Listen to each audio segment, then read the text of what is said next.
Good afternoon, everyone. Firstly, thank you for having me. I'm speaking on behalf of Dr. Chinu Kawatra. He's the founder of our organization and my mentor, and the person who got me into social service. Uh, there are very big stalwarts here. I am still just a volunteer, like the ones behind. I still try to do justice with what I know. We are going to be talking about trash to treasure, and the trash that we're talking about is on our screen. Can you all tell me how many of you all have been for a beach cleanup before? And can maybe okay, if not a beach cleanup, since you all are from Pune, a river cleanup, mangroves cleanup, lake cleanup, anything. What are the few kind of plastics that you'll find? What is the day-to-day waste that you'll find? Can someone just quickly tell me a few things that you'll find there? Okay, so we find syringes, we find sanitary napkins, we find condoms, we find a lot of things that usually they go into our waste and move out into the oceans. This is our trash, right? We've been cleaning it since the past 8 years in different locations in Mumbai. Before COVID, we had around 8 locations. After COVID, the locations started falling down. I'll tell you my journey as a volunteer, which I would like to thank Mr. Subhajit sir, who was our keynote speaker.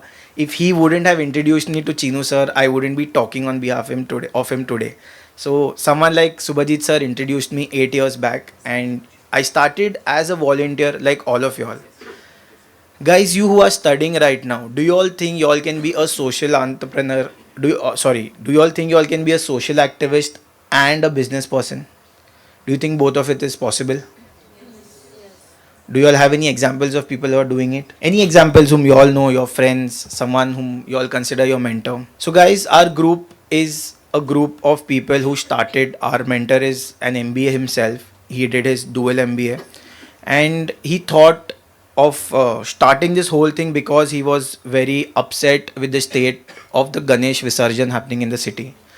As you all can see, the state of the Ganesh Visarjan was very bad, and that's how our first cleanup started around 8 years back. We thought back then that our family stopped us from doing it because यार आप social activist बनोगे तो पैसा कैसे कमाओगे? How will you make money? How will you give money at home? What will you do? But right now we have our full-fledged businesses, and we also make a decent amount of money which is allowed to be taken as salaries from the government. So yeah, you can be a social activist and make money as well and simultaneously run your business. I do my own marketing business on the side. This is how the beach was before all the idols. This is what we did.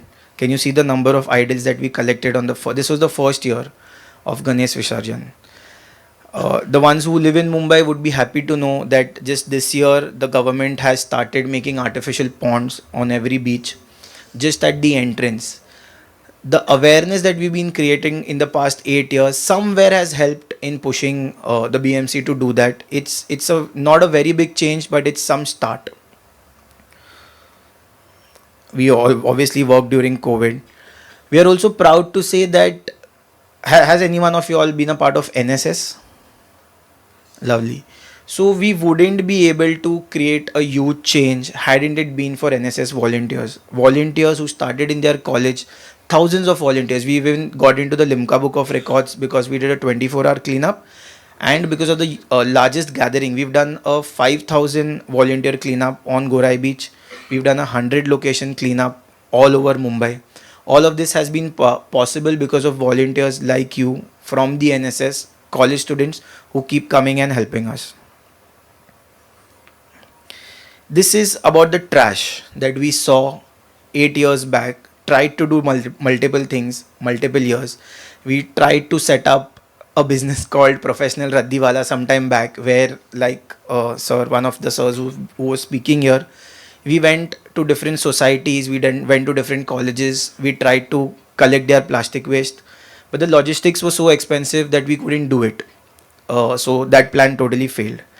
Now slowly and steadily, because of getting CSR funding from different people, we as social activists who have a heart to do something for nature could could pump in money and try different things.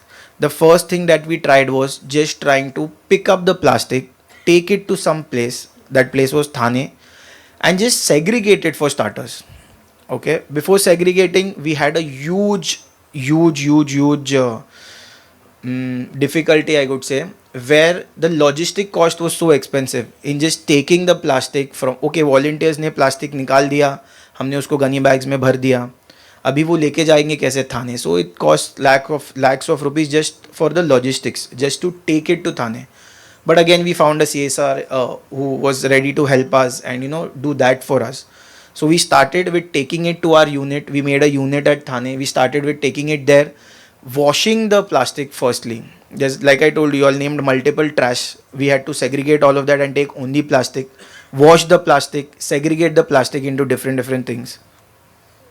So this is, you if you can see, this is the one on the left is our unit behind, where all this that you can see, which looks quite clean, is our waste plastic from the beach. You must have seen how mucky it is, but we managed to clean it and continue. And this is the treasure that I'm going to be talking about. These are the benches, these are the gunny bags, these are the plastic bags that we've made from our own plastic that we've collected on the beach.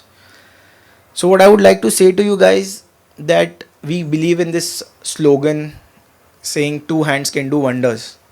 It was just one MBA kid who decided that he wanted to lift Ganesh idols from the beach, and today he's, if I give you data, we've, in the past 8 years, we've picked up more than 40 lakh kilos of plastic. So that's a huge amount on an average. Thank you. On an average, in a month, we can easily pick 2000 kilos of plastic waste from the beaches, which can be recycled. I know all of it cannot be recycled. We have a lot of experts here who know that it's very difficult. But the MLP, the multi-layer plastic that we talk about, which people, the plastic manufacturers run away from, it only goes into blast furnaces.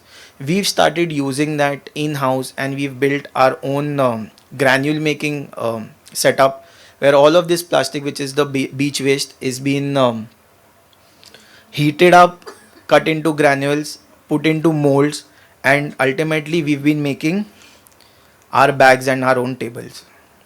So this is the treasure that which started with just, I think, one person's vision of wanting to make a change. And with this, I think we've reached the level where gradually we'll start even making buckets, we'll start even making boxes, get into full-fledged plastic manufacturing. This is some of the data. This is the kind of things only for the marine difference that we've been making. But Khushia as an organization is into multiple other things. We have our own dog shelter, we have our own old age home, we have sanitary napkin manufacturing units, we have schools now where we've adopted tribal villages, and these are our things. So what the thought that I would like to leave all of you all with is that even one person believing that they can make a difference actually does make a difference. You can be a simple kid who's just done MBA and wants to do a job. Okay, go ahead with doing a job, but look at a passion project. All of these sirs have spoken. Someone has spoken about water conservation, someone has spoken about plastic, someone has spoken about growing trees. Choose any one simple thing that you all feel that is dear to your heart, that will make a difference, and just start something in there. Get in touch with all the sirs that are here, take their numbers, ask them how you can assist them, and I think two hands can make wonders. Thank you.